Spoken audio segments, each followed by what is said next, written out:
Welcome to a YouTube Live event of Ideas Have Consequences. And I want to begin by telling you how my day has gone today. I'm here in Cairo. This is the city of Cairo that you see behind me, a city that at least its massive urban sprawl, when you consider Giza as a city of some 35 million people. And I want to say from the outset that I really love the Egyptian people. I am absolutely fascinated with the history and the culture. And I want to say that on the front end as I go on to tell you a little bit about my experience today. Many of you will know that last week I made an unannounced visit to the USAID office here in Cairo, and it caused some degree of panic. Now, there were some people who said, "Oh, you're just exaggerating that," because every building of note in the Middle East has some measure of security, which is true, and metal detectors and scanners, this kind of thing, which is true. My hotel, and you go to some kind of major tourist sites, you're going to find that. But I was trying to communicate in that, and I think most people got it. It's just that you have trolls who, of course, want to undermine everything, because there are people out there, like Phil Vischer, for instance, who are out there suggesting that USAID is really this wonderful, benevolence organization that does so much good for so many people in the world. And the members of the posse, that is to say, shall I call them the fans of Ideas Have Consequences? But they're more than that. They're supporters of the work that I do. They're paid subscribers to things that kind of go on behind a bit of a paywall. They will tell you, they know that for years I have been following migrant caravans throughout South America, through Darien, on their way all the way up to the United States border. And I've been demonstrating for quite some time that USAID has played a role in that their public, how shall I call it, their window front is that they're an organization that helps people, and that they were in the news. They claim to be trying to stem the tide of these illegal migrations to the United States. And I say illegal migrations to the United States, not just once they're in it, because these are people who are illegal immigrants in every country they pass through other than their country of origin. And I've shown the president of the United States how USAID was using American. There you go. There's the little thing right there where you can join the posse officially, the link there. But I was showing you how USAID wasn't just that they're funding propaganda, anti-Trump, anti-American, perverse sexual agenda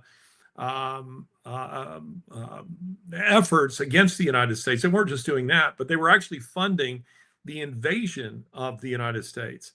And so last week, just to show you other perverse things that USAID is up to, I paid an unannounced visit to their office here in Cairo. So again, on the other side of the world, we were in South America, Central America, seeing what nefarious things USAID was doing there.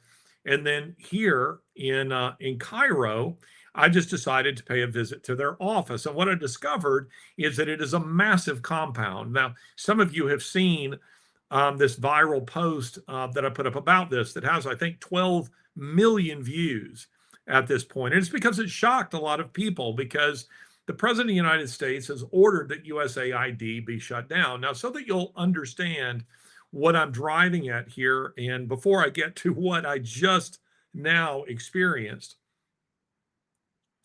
if you were to walk into a U.S. consulate or embassy somewhere in the world, or let's just say your local DMV or Social Security office, and you were to say, "What do you do?" Well, what goes on here? I'm a U.S. citizen. I'm curious to know, what do you do with my tax dollars here?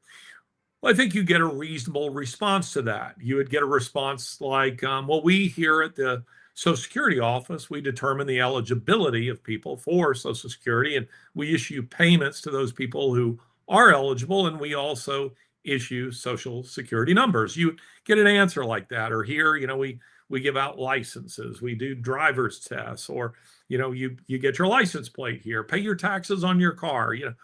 But their signage reads US in one color, AID in another color. So they're stressing US aid, USAID, USAID. And then it says from the American people. Now, the American people are learning that this is all bullshit, that this isn't from the American people. This is a slush fund of money that's been robbed from the American people that is being used to fund any number of nefarious agendas around the world. Still, you would think that when I walked into USAID last week and asked, "Hey, what do you guys do here? What goes on at USAID?" that the kind of answer I'd get is, "Well, we do exactly what the name says, United States Agency for International Development. We provide aid to the developing world, and it comes in a variety of forms." But that's not what happened. What happened was they went into a kind of panic mode. They were quite concerned about me, this cheeky American that had walked past their security. I hadn't, driven my car through some kind of barrier and smashed into things or run past security or made any kind of threats. I walked in as a US citizen into an organization that my tax dollars, that your tax dollars, if you're an American, go to. And I asked a very simple question: what do you guys do here? And I also asked, are you guys, I understand the President of the United States is shutting down this organization. Are you guys complying with, the president's public, and I want to stress, public order? And those kind of questions just sent them into absolute panic mode. Next thing you know, they want my ID. They want to detain my driver. And so I left the building. And then I, of course, posted that tweet. But today, before doing this YouTube Live, since the subject of the YouTube Live today is USAID, I thought, you know what? I'll drive over there again. This time, I won't try to go through, security past the barrier. I'm just going to drive by the building, and this time, assess what's going on from the outside. But guess what? This time, they were apparently ready for us, and so they stopped the car, blocked the car. I violated no laws by their own acknowledgement. I had violated no laws. And so that you will understand how USAID works in the third world, all the security are, in this case, Egyptian, but USAID in Colombia, the security are Colombians, and USAID Argentina, their employees are, many of them, Argentinians. So this isn't, like the Marines, standing out in front of this place. This is a security firm that is hired, an Egyptian security firm that is hired by the United States government with your tax dollars. And so these were Egyptians. But I want to be clear that as I pointed out to an Egyptian who was apologizing to me for what happened today, I said, look, this isn't really so much about your government. It's about my government. It's about my government, as I will demonstrate. So they blocked the car and they want my passport, which I refused to give. I was willing to show it to them, let them take a picture of it while I was sitting inside the car, but I did not let them have it. And let me just say this to you: your passport is your ticket in and out of a country, and without it, you can't move. And of course, they know that. So once your passport is taken, you don't know what's going to happen to that. You don't know if they're going to give it back to you or not. And since I'd violated no laws, I did not agree to give it back to them. Then they wanted my phone, and I refused to give them my phone as well. Again, state my crime. What is it that I've done? Why are you detaining the car? So what they did was they took the driver's license. And of course, he can't work without that. He's an Egyptian, and he needs his driver's license in order to be able to, to do his job. I mean, if he gets caught without that, but they had also indicated to him in Arabic that even though there had been no arrest, no official charge, that if we tried to leave, they would by force endeavor to stop us. And so we were being held, but not really being charged with anything. But one of the officers said to me that it's under the guise of that they're just doing their job, even though they knew who I was. So they have my passport. They're Googling me and they say, "You were here the other day." So they knew who I was. They knew that I was a guy who had been there the other day. And maybe this was some kind of payback, this sort of harassment. And they're on the phone, presumably with somebody inside the USAID compound. And we're talking a massive compound. So you'll understand this. I didn't take any pictures of it today, but you can go on Google Earth and you can see it. There's no street view, but you can see the aerial view of the USAID compound. This is not an office in a strip mall. This is a fortress. It is it is it is an enormous complex. Now, what some people have said, again, there is truth in this, that this kind of security is involved with any U.S. facility, particularly after 9/11. Again, there is some truth in this.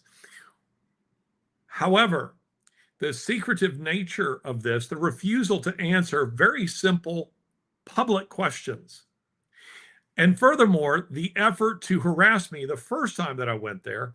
But in case there was any doubt about that, on this occasion, I'm not even through the barriers. And again, by their own admission, I hadn't asked to go through the barriers. And by their own admission, I'd violated no laws. But still, they detain the car. They want to take my passport. They want to take my phone. They want to delete videos, any video or pictures that are on my phone. And for the next, I don't know, hour and a half, I didn't think I was going to make it here. I ended up having a moment just to call Lawrence Fox, my good friend, who's also the co-host of WTF, and say, "Lawrence, I may go dark here. I'm not sure I'm not going to disappear here because they're suggesting that, I might be some kind of terrorist, even though they know that I'm not. And if that's the case, I'm supposed to be doing a YouTube live in, 4 hours or whatever it was at the time." And I said, "You got to be prepared, to go on there and tell people that, why I've just suddenly not shown up and why perhaps I've disappeared." So again, this was all going on for quite some time at this particular agency. And again, I want to stress to you that USAID, the President of the United States, has ordered them shut down. I am a United States taxpayer. I asked the very simple question twice: "What do you do here? What's going on here? Are you shutting down? Are you guys in the process of shutting down?" And you would think that the answer to that might be, "Yeah, it's kind of a bummer. President Trump has issued an executive order shutting down this organization, so we're in the process of closing shop." But that isn't what happened. They didn't want anything about what was taking place there discussed, much less in a public way. Now, there's more to this story, and I'll tell you that once I'm out of the country. But ultimately, there was much discussion with a variety of people, many pictures of my visa, of my passport, wanting to go through my phone. I held my phone while somebody reached through the window of the car. I didn't really want to get out of the window of the car. I didn't want to get out of the car. I conducted all business through the window of the car, and there were efforts to try to get me to enter into the compound, and particularly into the state security office, which I politely, didn't physically, I just politely refused to do. So all of this, was going on for quite some time, and there was a lot of concern about, who I might be. Let me rephrase that. There was a concern about who I might be. They knew very well who I was. They knew very well that I'm a writer and that I've done work for everybody from BBC to CNN to you name it. They knew that all of that was the case. So they weren't worried, that I was some kind of Al Qaeda operative who's, trying to blow something up. But they were worried what I might report and what I might say. And let me just tell you, For those of you who don't know, I'm not a newbie at this. I've been in roughly 70 countries. I've been on nuclear bases. I've grown up on military installations. I was born on one. I know how organizations like that, I know how security works. I know what that process looks like. This is the behavior of an intelligence organization. This is not the behavior of an organization that ostensibly is, again, the window front is about simply providing aid to the third world. And the effort to prevent, any kind of discussion about what this looks like, I find to be, highly, highly irregular. There's no degree of Marna asked the question, were they armed? The answer is yes, or at least some of them were armed. And I'll be happy to answer your questions. By the way, I don't know if you can see them here, but no, you're not going to be able to see it. But right outside the window there are the pyramids, and I wish I could show them to you because there's a fabulous view of the pyramids right over here. And unfortunately, the sun is going down right behind them, which makes for a spectacular view. But my camera on this laptop is such that it's just going to be a washout. It's just going to be a whiteout. You're not going to be able to see that. But anyway, I'm happy to take other questions that you might have. But again, USAID, I've been telling you for some time that USAID has been up to some very nefarious activities all over the world. Let's just suppose that here in Egypt, that it's all on the up and up. Everything they do here is about feeding people and about development of the third world in a positive way. Then why react this way? Why the fear? Why the efforts on this occasion to harass me? I did call the United States Embassy while I was sitting on the phone, and I want to explain to you what you got going on here. You got a shadow government, and then you got an authentic government. You have, we know, extremely corrupt elements inside of USAID. Whether or not those are the people who are inside the building at Cairo or not, we know that there's been massive corruption at USAID. And then you have the authentic government that is to say the Trump-Vance government that is now coming in and starting to slowly take control. But their people are not fully in place yet.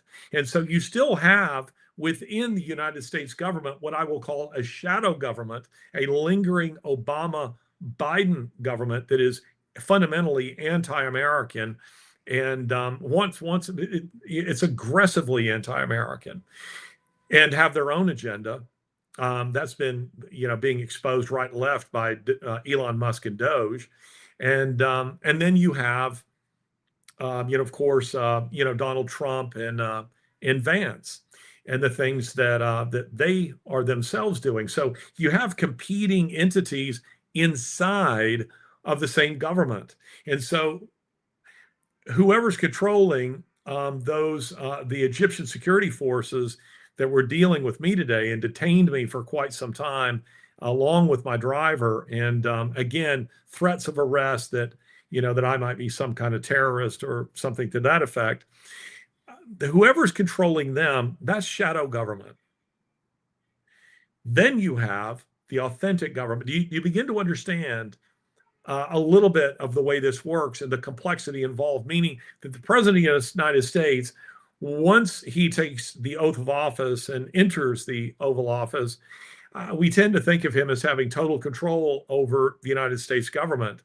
That just simply isn't the case. Now, we hope that eventually he has control of the government, but he doesn't as fully as yet. And there are insidious elements within that are working against him. And the kind of things that I might expose, they're concerned about that. They're concerned about that viral tweet. They're concerned about the issues that I raised. They're concerned about the fact the president of the United States is very aware because of the good work that we were doing here of what they're doing in South and Central America. So you begin to see the problem of what's happening here. So today was rather a tense day. And again, I just want to stress this. I was outside of the facility by their own acknowledgement, I had broken no laws. I had done nothing wrong. At one point, one of the Egyptian security guys said, you have to have an Egyptian government permit to take a picture of an Egyptian government building. And I said, I've taken a picture of a United States government building. There is a difference. And I think he had to recognize that that was the case. But somebody high up, you could see them on the phone with lots of people throughout this entire time walking around the car, again, trying to get me to come inside and to hand over my passport and hand over my phone, which I would not do, and to get me to enter the security service office, which I would not do. But eventually, somebody, obviously very senior, called and they said, let him go. Frankly, I think this was a very stupid thing to do. I mean, if I'd just come and taken a picture and left, there's no real story there from their point of view. But the fact that they responded like this, Valdo's protest too much. I'm sorry, could you put that question back up again? Somebody asked a question there, and I was following a thought there. You said it looked like U.S. intelligence ops. Is that why they're laundering? I got something in the way here. Let me move it. Laundering U.S. I cannot say with certainty, Josh, what they're laundering the money for. Now, I can offer you my theory on that. Jonathan, I presume other people can see the question that has been asked, or do I need to repeat the question? Maybe you can text me and let me know. The tech team is back in the United States and are completely different, time zone than what I'm in right here. But let's see. Let me read this text message. It's very clear from the tech people to know whether or not I have to repeat this stuff or whether or not you actually see it. Okay, they can. Good. So I don't have to repeat the question to you.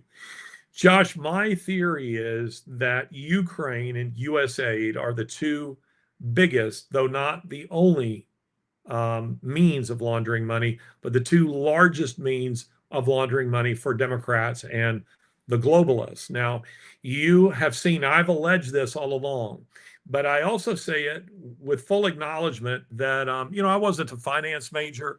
I'm not an accountant. I'm not degreed or experienced in international business per se. Now, I believe that if the Pulitzer Prize, actually meant anything anymore, a Pulitzer Prize would await an intrepid reporter who had the chops, the finance background to follow the money and see where it's going. Now, it may be that Musk's team is able to do this, but as I said on the last episode of Ideas Have Consequences, did you notice that Zelensky is slowly turning states' evidence? I wouldn't be surprised to see that guy get assassinated, honestly. I want to be clear, I'm not making a threat against him. I wish him no harm. Rather, I think he's in danger. And that's because he knows a little bit about where the bodies are buried. He does know some of that. And I think it's very funny that for years, while Biden was president of the United States, you didn't hear Zelensky make one complaint about corruption. But now that there's a new sheriff in town, Zelensky said that of the, I think, roughly $177 billion that was sent to Ukraine, that 100 million of it disappeared somewhere in the transit. Now, he wouldn't have said that before, but now he's saying it. So Zelensky is suddenly becoming star witness for the Trump regime, the Trump administration, against the Biden administration and against the Democrat Party, which we know is extremely corrupt. But the point that I'm simply making here is I have alleged all along that the reason billions of dollars are being sent to Ukraine isn't because Democrats give a rat's ass for Ukrainian democracy or Ukrainian freedom. They don't care about that a bit. They don't care about it in the United States. Why would they care about it in Ukraine? What they care about are two things: enriching themselves and toppling Putin, who is not on board with their agenda. He's not a globalist. Putin. Now, I want to be clear. I'm not suggesting to you that Putin is a great guy. He isn't. But you see, Democrats, when they say that they're opposed to Putin because, he censors the press, Democrats censor the press. They are opposed to Putin because Putin is anti-democratic. They're anti-democratic. In other words, Putin is everything they are and want to be more of. The only thing they have against Putin is that Putin is not on board with the globalist agenda. And again, they want to use Ukraine to launder their money. Billions are sent there and then sent back into the pockets of American politicians, to European politicians, and to fund the globalist agenda around the world. I was screaming when I was pointing all this out to you of what's happening in South America with this massive human trafficking op. And that's what it is a massive human trafficking op. I would argue the largest human trafficking op in modern history. I was screaming that when people kept saying that it was George Soros that was funding it, I was saying to you, Soros doesn't have the money for this. Soros does not have Elon Musk kind of money. Soros does not have Bill Gates kind of money. Soros is not a billionaire that's in that league. Soros is, I want to say that his last I looked, his net worth was something like $8 to $10 billion. That's a lot of money to be sure, but it isn't enough money to do what I'm saying. I mean, unless he, bankrupted himself. This takes a lot more money than that. It's a much, much, much continental-sized operation that they've been running. Now, again, I want to point out to you, when I first started following these caravans in, 2019, 2020, the whole thing was ad hoc. It was all ad hoc. It was, Trump was still president of the United States. He was endeavoring to have some kind of a border. They were still crossing the United States border illegally, but there weren't U.S. agencies, at least not that I saw, that were assisting them in the process of doing it. It was people, illegals, helping each other, chiefly by Facebook groups, where they were telling each other things like, hey, this is a place where you can spend the night, and here's a place where you can buy some supplies for Darien, and hey, here's some warnings about going to this particular place or going here or going there. That's what it was.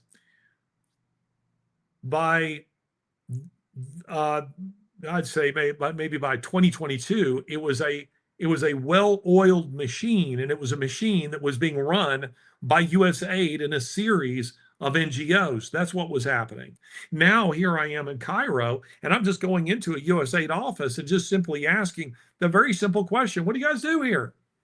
Are you guys complying with the President of the United States' order? And what do they try to do? Want to take my passport, want to detain me, want to detain my driver. And this time they tried to catch us outside of the compound itself. We weren't even inside it. Does that not strike you as weird? If it should. And again, I tell you this as someone who has been on U.S. nuclear bases abroad, who's grown up on military installations where security was a top priority. This was the kind of response you would get at a NATO nuclear base or at an intelligence agency. So I want you to be aware of this. I mean, who knows? I mean, I'm not out of the country as yet. This is very, very odd behavior. It's very strange behavior. And ultimately, I was released. Pam, don't understand why our taxes are going to so many other countries and promoting things normal U.S. citizens are against. Pam, the reason you don't understand that is because you're a sensible, normal American citizen trying to go about your daily life and do the normal things Americans do. Presumably take care of your family, and perhaps you have you work outside of the home or in it, which is much harder work. And you're just doing the kind of things that normal people do. But you see, the way Democrats are operating, along with their globalist allies, which, by the way, includes many Republicans, rhinos, as we call them, the kind of things that what they're doing is they're pushing a fundamentally anti-American agenda. That's one thing. Second thing is that they're pushing a perverse sexual agenda. And then, of course, they are enriching themselves in the process of doing it. So imagine that I have, access to billions of US dollars and I just spend it the way I want to spend it. And it's not because I have the approval of Congress to do it. You see, the way USAID has worked, and if I had a whiteboard here, I only have the pyramids behind me, poor me. But if I had a whiteboard behind me, what I would want to demonstrate to you is USAID is meant to be an end run on any kind of vote by Congress or the American people. This is the way Democrats work. Think about it. Right now, everything that President Trump is doing, they're trying to block with the courts, and that's because that's the way the left works. They want to govern through a judicial oligarchy. They're never interested in a referendum on anything, whether it's on gay marriage or it's USAID. What they want to do is they want to siphon away funds from you and govern you without your consent. This is what J.D. Vance was saying when he was recently speaking a couple of days ago, gave a brilliant speech. I listened to the whole thing this morning. It's not long, by the way, and you can find it all over social media and I'm sure on YouTube. We spoke in Munich at the security conference there, as he was saying, you guys are ignoring the will of the people. You are governing without consent of the will of the people. You are actively endeavoring to suppress the will of the people and their right to disagree with you. And then he said, and this raises some very, very interesting questions, troubling questions about who the good guys actually are. So that was very upsetting to a lot of people. USAID is an effort to, how shall I put it? USAID is an effort to have a Democrat foreign policy that is unofficial, run through a shell company that ostensibly exists for a completely separate reason. Now, does USAID do some good things? Sure, I think they do. I think they have to. I think they have to take of all the wealth, of all the money that they have to take some of it and populate the window front of the organization to make it look like they are doing good things. So yes, they'll feed the poor here, or help poor farmers learn to farm more efficiently, and they'll build some clean water wells or what have you. They will do things like that in order to give a good window front to what they're actually up to. But again, I talked to a USAID employee, somebody who works inside the building here in Cairo, who says, I don't even know what we do inside that building. Meaning he has a low-level job. He knows what bit he does, but he's suspicious about the broader agenda there. Now, I'm just simply raising those questions. But to even ask those questions is to cause panic.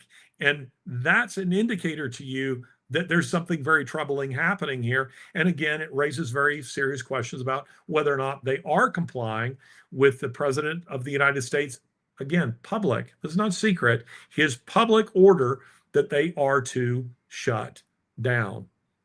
Other questions? Maybe as the sun's going down here, keep that question up there while I try to show you the pyramids. Let's see if I can do this. I'm not very good at this. No, I'm terrible. Sorry. What the hell is feckless? This is Robert. What the hell is feckless Congress doing? Getting ready for vacation. Yes, well, you said it well, Robert. Congress is feckless and ineffective, and we are faced with, and of course our hope is that. Whoa, I'm getting a call here. Hello.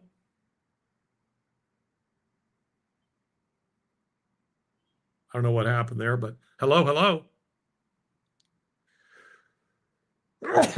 Excuse me, people, this is live. And so when it's live, I can't edit this crap out. I thought that may be the producer calling me to tell me that I no longer had a link with you people and I wasn't even talking to you anymore. So anyway, what we're dealing with in Congress now is a level of corruption in our government in general, is a level of corruption never before seen in US government. I was discussing with my friends today a little bit about Watergate. Watergate is a big nothing. I mean, absolutely a big nothing. It was a bunch of incompetents working for Nixon, breaking into the Watergate Hotel, where the Democrat Party had their headquarters, in the hopes of finding something that could be used to help Nixon be reelected. Now, Nixon was going to be reelected in a landslide anyway. But this is what they did. Now, just to be clear, I'm not suggesting that was a good thing or that it was a legal thing. It was not. Rather, what I'm trying to say to you is that is a molehill when we are comparing it to the level of corruption we are seeing in the United States government here. And when it was suggested to me here that I was some sort of spy, I said, yes, against my own government, not yours, mine. What my government is doing here. What are they up to? What are they doing with the money that is coming from United States taxpayers? And where's the transparency as it relates to this? Now, that's what's happening. And when we're talking about our politicians right now throughout the Western world, and this relates to the World Economic Forum, where I have been, and you know that I've been, meaning all of this connects. All of this connects. All of these corrupt politicians are connected with the World Economic Forum. And if you notice, they are all taking their orders from there. And order number one is to ignore what their voters, what their constituents want. Used to, politicians paid some heed to American politicians anyway, paid some heed to what the American people wanted, because if they weren't, they were out on their ear. The Biden administration, you'll notice, governed with a total disregard of what the American people wanted. And they were arrogant enough to believe that they would remain in power anyway. And that's because they cheat. It's just on this occasion, they couldn't cheat on a scale sufficient enough to carry it off. That's the only thing that prevented them from remaining in power. But we're talking about corrupt politicians who are you're seeing it throughout the Western world, where they are ignoring their constituents. They are governing with hostility against their citizens, where they are fundamentally anti-Christian. They want open borders.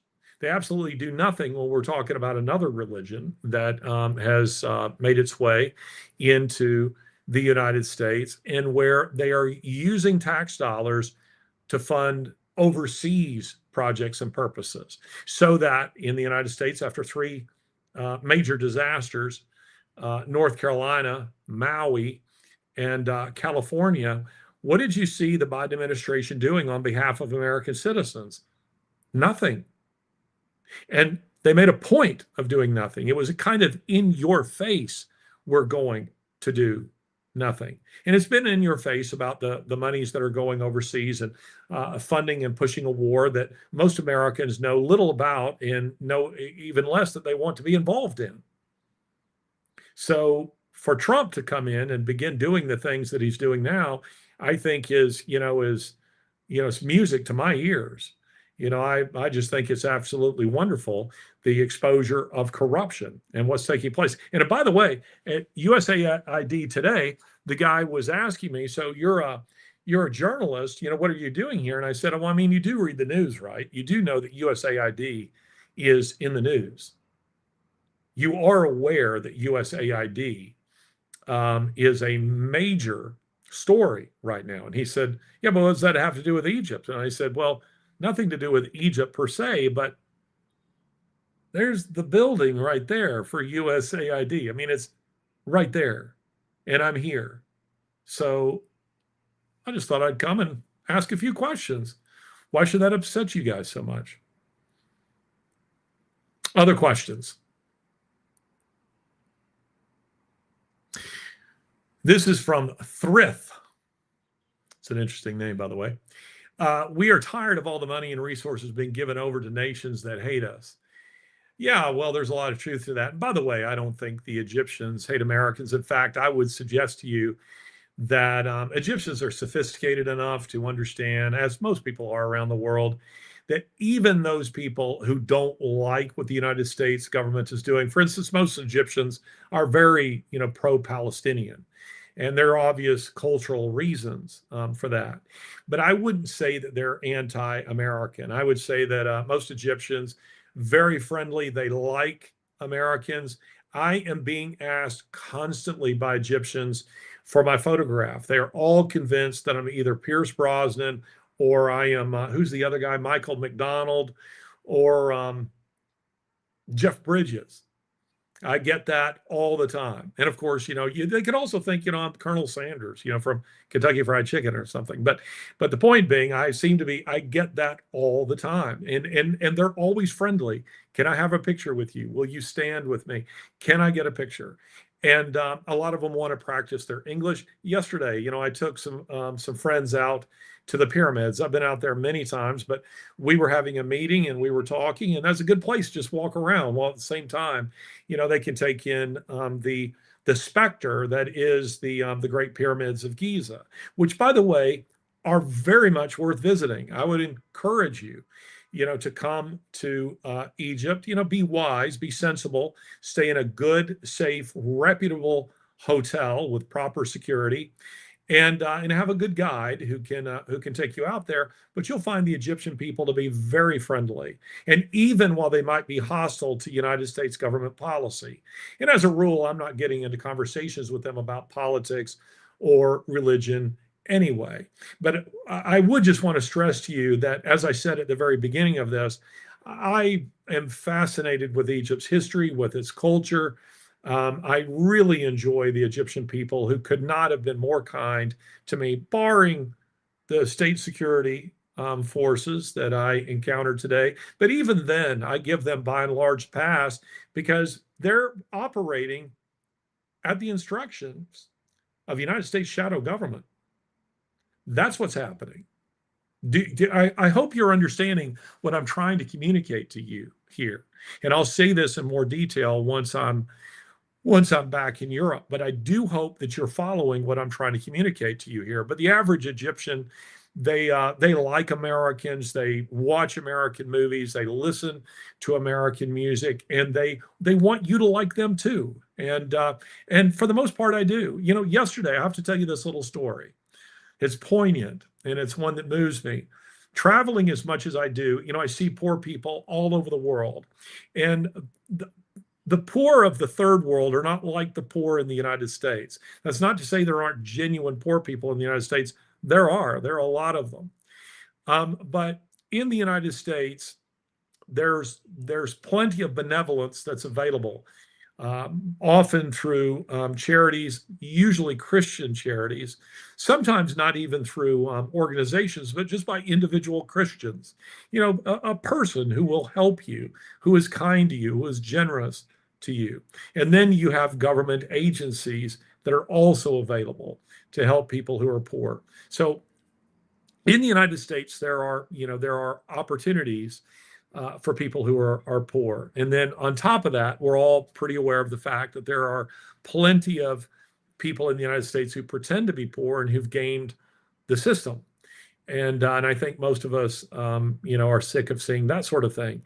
In the third world, the poor people you see are genuinely poor, and they are usually, by our standards, dirt poor, like literally dirt poor. If you're living in a double wide in the United States, and it's reasonably well kept and clean, you are a king relative to the kind of poverty that I witness, that I see in the third world. And I saw just a couple of days ago in Garbage City, Makadam, where all the Christians live. And that's a story that we're going to tell in an episode of Ideas Have Consequences, because it's an extremely important story that I want you to know about. And it's one of the reasons that I'm here. I'm also visiting with a friend of mine, an Egyptian bishop, excuse me, Egyptian and Nigerian bishop, who was here to see me because I couldn't get into his country and he couldn't get into mine, but I could get into an African country and he can get into it as well. So Cairo became the place that we are meeting. And his people are terribly persecuted, more than 130 of them murdered in just the last year. He himself, there's been efforts to assassinate him. And having been in Nigeria myself, I can assure you that all of this is 100% true. And I've seen it firsthand, depending on where you go. Now, you can go to Nigeria in a way that you have lots of security and or maybe your skin color is such that they're not particularly interested in you in the first place. But it's an extremely dangerous country, and the poverty there is very, very real. So, little story I relate to you. So when we were out at the pyramids yesterday, I generally am not carrying much by way of cash, but I did just happen to have I don't know, maybe about $10 or $15 in Egyptian currency in my pockets. And I generally keep that on me just because you usually have to pay just to use the toilet. Okay. So you walk in and you hand somebody a few bucks and you can go and use the restroom. And if you don't have cash, it can get a little bit awkward. So as we're leaving, I'm sitting in the front seat of the car, and some Egyptian children are banging on the window and they're trying to sell me things. And they're, what you would expect. It's a little, keychain of the Sphinx, or it's a paperweight of Khufu, the biggest of the pyramids, or something like that. And I roll down the window, and I don't want any of their things because I want these children to be able to sell these things. So I don't want to take any of their goods. But I roll down the window and I'm feeling around in my pockets to see what money I have. And there were two of them, and they were both under 10. And so I hand one of them the equivalent of about $5. And then the other one, I gave him about $5. And I said, and they tried to give me something. They're holding a tray with all these things on it and told me I could pick what I wanted. And I said, no, you keep it. You sell it. And as we're driving away, we're starting to accelerate, and they start running beside the car and banging on the window again. And I roll down the window, and both of them are handing me something from their tray. And they said, keep it. It is a gift to you. Thank you for helping me.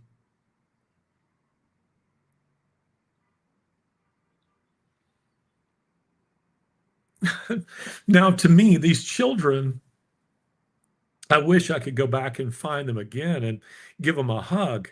But these are children who are out there working. They're selling whatever they can in order to feed themselves, to feed their families. These are not criminals. And they were so insistent on thanking me, and that I take something from that tray. Do you get what I'm trying to tell you? What I'm trying to communicate to you here is, don't demonize everybody around the world. And by the way, I'm not suggesting that anybody on here was. I just want to communicate this. There's corruption in every government around the world, and right now ours is one of the worst. But where I'm able to, and I want to feel great. I do feel great hostility towards that. But my hostility doesn't extend to the ordinary person who's just trying to eke out a living among a nation's poor. I don't feel that.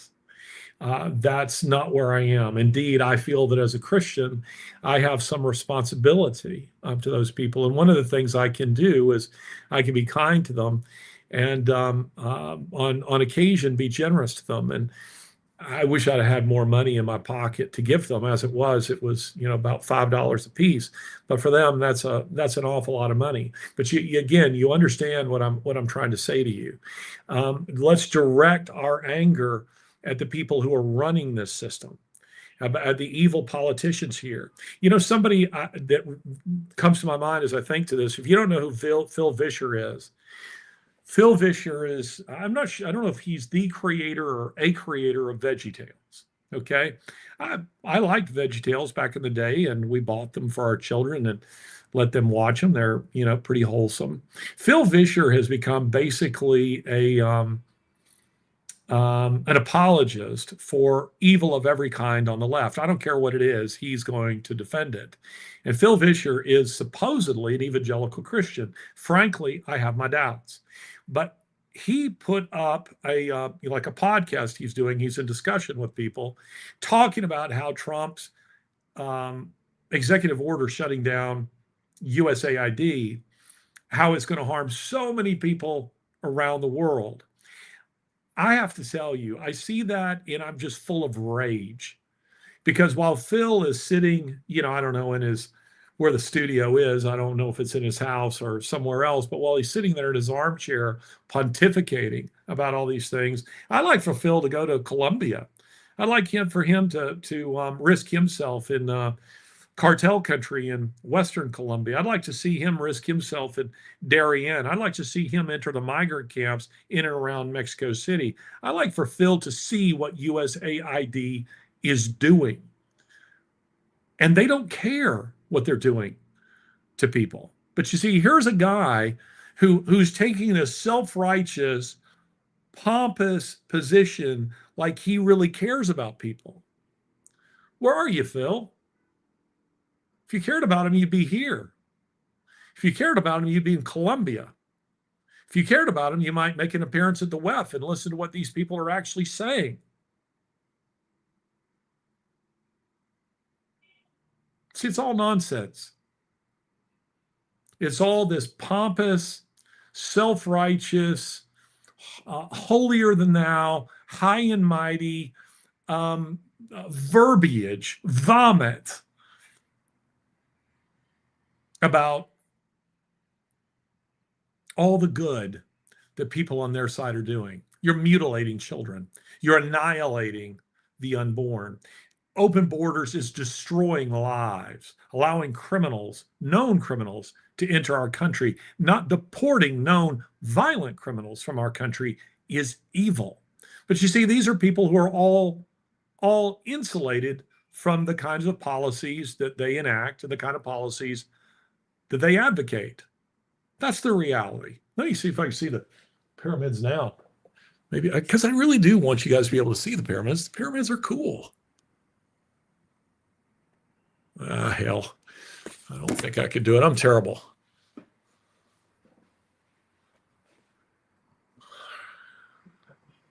RB has given $5 for you to hand out to the kids. I'm going to guess that RB that's the name of someone on the channel. Is this somebody who's watching? If that's the case, I will make sure that I hand that out to a child. Be honest, I'm not sure I'm going to be near any more children. I leave here quite soon, so I'm not sure that I will, but I will do my best. I promise I will do my best. And if I see such children, that I have the opportunity in order to do that. And by the way, the tech people are texting me at the moment. And so I think we're good. Are there any more questions?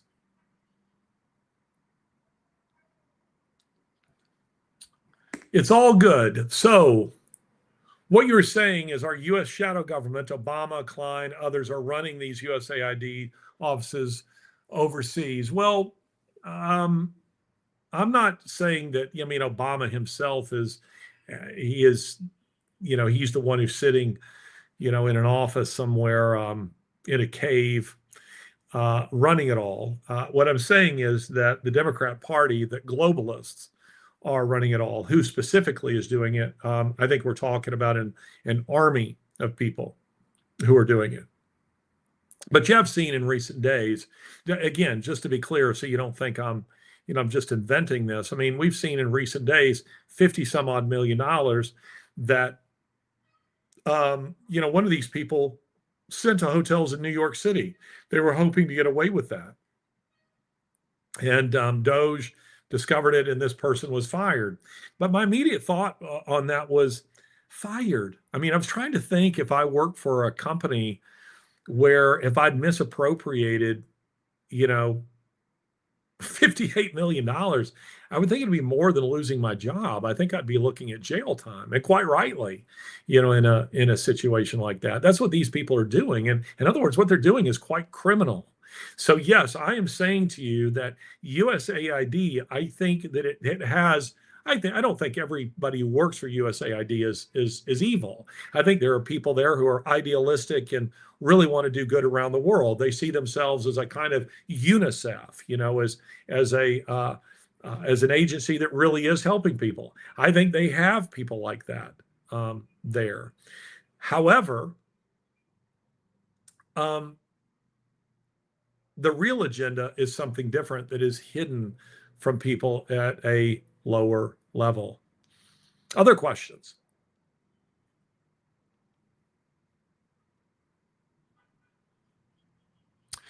These Thrift says these children probably have a greater place in Christ's kingdom than you or I. I hope so. I don't feel competitive about Christ's kingdom or where I rank in it. I'm quite happy to be there, and I'll be happy to be a waiter in God's kingdom. But I really, really hope that children like that are there. And listen, by the way, and I haven't gotten real theological on ideas have consequences, but maybe I will at some point. By the way, put that question back up there or comment, because I will comment on it. Um, I think Jesus's net is much broader than most of us want to make it. I think that he's collecting souls all over the world. And so do I. I think there will be children like this in heaven. You better believe it. He says that the kingdom is made up of such as these, speaking of children. So do I believe that they'll be there? Yeah, I believe there'll be a lot of children like that. And this is something else to bear in mind. Scripture says that many have entertained angels unaware. For all I know, those were angels there to test me and those who are with me. It's possible. You need to bear that in mind. It's All Good has given $50 for you to hand out to children. That is very kind of you. It's All Good. I will give that to one of my Egyptian friends here if I'm able. I will endeavor to do that so that he can hand it out to children, because I'm not sure that I'll be able to do it because I'm leaving the country rather quickly. Marna says, do you see the American citizenry getting complacent with the primary in 2 years, or have our eyes been opened enough to continue this momentum? Marna, that's actually a great question. Right now, I think that MAGA, and I think the people who are voting the MAGA agenda, but who don't necessarily think of themselves as, part of MAGA, I think their eyes are wide open right now. And I think that there's loads of momentum to carry the president's agenda straight on through to the end. But I do fear complacency, particularly as it regards voting. The mechanisms of voting. We can't hope to win all elections just by sheer numbers. And I think that the president, who said yesterday that he was now putting his attention on the way voting is done and trying to get away from machines to paper ballots and this kind of thing, I think that's very, very wise, because otherwise, I think in 2 years we're going to see, Democrats are just going to try something else. If one terrorist attack is worked by storming the cockpit and taking it over and flying planes into buildings, the response usually is to fortify the doors.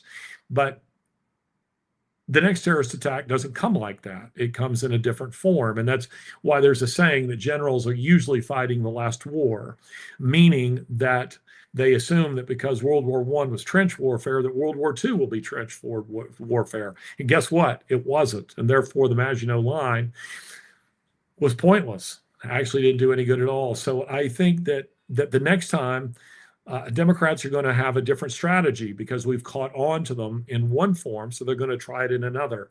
But I don't feel like the American people are complacent at the moment. Again, this is very early. We're 3 weeks into the what are we? Yeah, 3 weeks into the this second Trump presidency. I don't sense any complacency yet, but again, it's early. But I don't fear complacency. I fear that we won't foresee the way the attack will come the next time. Next question.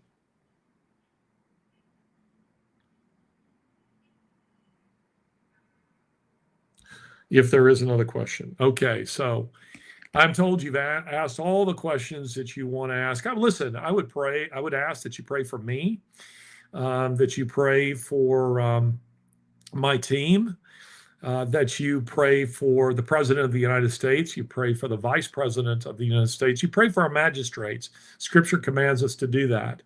I think they're doing incredible work at present, but whenever you threaten strongholds, there's massive pushback. And whenever you're threatening somebody's source of illegal income, there is massive pushback.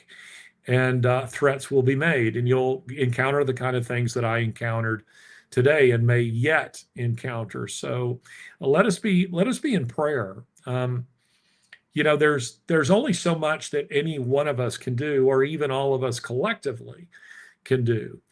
And that's where we pray, because the Lord tells us that he will respond to his people. He says, turn from your sin and I will answer you. And I believe that. I believe I serve a mighty God. And sometimes people ask me why I do what I do. I'll tell you exactly why I do what I do. I do it because it's my calling. I do it because it's my calling. It is my mission in this life. I make a distinction between goals and mission. My goals are short term, say lose weight or, read more or, whatever it may be. But my mission is very clear. I destroy arguments and every lofty pretension that sets itself up against the knowledge of God, and I construct them. That's Second Thessalonians 10:5. And I hope that along the way that I expose some of this corruption and that I ease the suffering of people in these circumstances, because one of the things that I have the power to do is to draw some measure of attention to these things. And not because my podcast is the most popular one out there, it certainly isn't, but because sometimes the people who are watching it are people in power. And every now and then it's somebody like the President of the United States who says, Larry, I'm going to do something about this. And that's terrific when that happens. So it's what I hope you would do for me if I were somebody who was being trafficked through South America and onto the United States border. And it's certainly something that I can do for them. So I thank all of you who support me, who support the work that I do, Fixed Point Foundation, that you support it financially. I'm very, very grateful for you, for the people who pray for me, and for the people who, just go on YouTube and just make kind remarks. You don't know how much that means to me. There are people who come on there and, call me an idiot and all kinds of things. And I certainly get my share of that. But, the kind remarks of people that it's clear to me that they're paying attention, they've actually watched, listened to an episode of Ideas Have Consequences, or read an article or one of my books, and offer thoughtful commentary, that means a lot to me. It really does. And it puts a bounce in my step. So I want you to know that I'm very grateful for all of you. I'm very grateful to the posse. Thank you so much for being members of the posse. And I look forward to talking to you a little bit more freely once I get back to Europe, which should be in just a few days. So I hope all of you will take care. So this has been another episode of Ideas Have Consequences with me, Larry Alex Taunton, in a YouTube live event from Cairo. Thank you so much.